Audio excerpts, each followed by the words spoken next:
आरक्षण आणि शिक्षणाचा विषय असेल किंवा अन्य उद्योग व्यवसायाचा किंवा मराठवाड्यातल्या शेतीच्या पाण्याचा किंवा आपल्या भागातील शेतीचा पाण्याचा विषय, सगळेच विषय या ठिकाणी आता प्रमुख मी मागणी घेऊन बसलो ती विशेष अधिवेशन, जेणेकरून ज्या विषयाची जास्त तीव्रता आहे तो विषय, परंतु त्या पाठीमागं आणखीनही त्याच्यावरती मार्ग निघणारे बरेच विषय ते टप्प्याटप्प्यानं आपल्याला घेता येतील.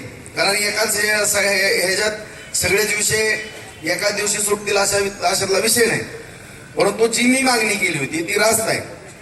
कारण या ठिकाणी 288 पैकी सगळे आमदार बंधू भगिनी शांत आहेत. कारण कुणी वाईटपणा घ्यायचा हा विषय या ठिकाणी सुरू झाला होता. त्यामुळं ठीक आहे, माझ्या राजकीय कारकिर्दीला धक्का लागल, माझ्या राजकारणाचं काय होईल मला त्याशी काही घेणं देणं नाही, परंतु कुठंतरी वाचा फोडणं या विषयाला अत्यंत गरजेचं होतं. बांधव राजकारण माझ्या जन्माच्या अगोदर पण होतं, आजही आहे, उद्याही राहणार आहे. परंतु जो मूळ प्रश्न आहे तो मूळ प्रश्न सोडून त्याच्यावरती सकारात्मक दोन्ही समाज बांधवांनी एकत्र नांदणं आणि मराठा समाजाला न्याय मिळणं या दृष्टिकोनातून ही भूमिका घेतली. आता सुरुवातीला वाटलं सगळ्यांना की भाऊ काय तर ती बोलाबोलीमध्ये मग मला कोण बोललं म्हणून मी बोललेलं, नाहीतर मी सुरुवातीला बोलण्याचा काही प्रश्न कुणाच्या भावना दुखवण्याचा उद्भवत नाही. परंतु माझा स्वभाव पहिल्यापासून सगळ्याला माहित आहे की मी प्रामाणिकपणानं चळवळीमध्ये काम करणार. आता ह्याच्यात कसं झालंय, काय राजकारण पण शिरलेलं आहे, काही दोन्ही पक्षाची मंडळी आपल्याला राजकीय काय फायदा होतो का किंवा काय होतो याकरता काही विषय वेगळीकडे नेतात.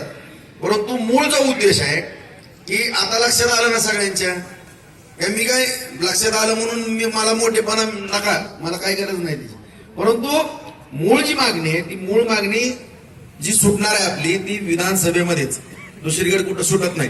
त्यामुळं मी मूळ जो मुद्दा आहे जो आपला भरकटत जाणार आहे त्याला भरकटून न देता योग्य ट्रॅकवर आणण्याचं काम मी या ठिकाणी केलेलं आहे 2 दिवसामध्ये. मला तर वाटतंय काही नाही खारीचं वाटा म्हणून यश आल्यासारखं दिसतंय माझं या ठिकाणी. काल मी म्हणल्यासारखं सगळ्याच आमदारांना आज पत्र जातील, माझी सगळी तयार झालेली, पक्षांना गेलेले, विधानसभा अध्यक्षांना गेलेल्या, माननीय मुख्यमंत्री साहेबांच्या काही लोकांशी माझी चर्चा झाली आहे, देवेंद्र फडणवीस साहेबांबरोबर पण माझी चर्चा झाली आहे, अजितदादांच्या काय माणसाला मी निरोप दिलेले पण त्यांचं काय आणखीन माझं बोलणं नाही.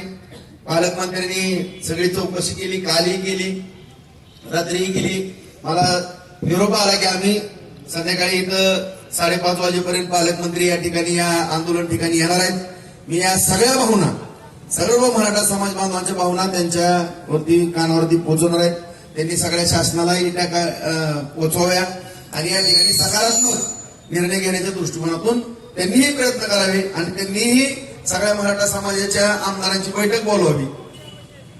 त्याचबरोबर जे मराठा तज्ञ आहेत, ज्यांना या आरक्षणाबद्दलची पूर्ण जाण आहे किंवा ज्यांना माहिती आहे, ज्यांचा अभ्यास आहे, अशा रिटायर्ड जज, ऍडव्होकेट, सगळे वकील साहेब यांना सगळ्यांना बोलवावं, सगळी चर्चा करावी आणि याच्यावरती सकारात्मक निर्णय या ठिकाणी घ्यावा. आणि या दृष्टीनं मला काल टीव्हीवरती पाहायला मिळालं हैदराबाद गॅजेटरच्या बाबतीमध्ये सुद्धा माननीय मुख्यमंत्र्यांची काही स्टेटमेंट पाहिले. माझे मित्र योगेश केदारांनी पण मला माहिती दिली, साम टीव्हीला आणि एबीपी माझाला पाहिलेलं आहे की ह्याच्या बाबतीमध्ये पण काही माननीय मुख्यमंत्री साहेब ऍक्शन मोडवरती आलेले आहेत.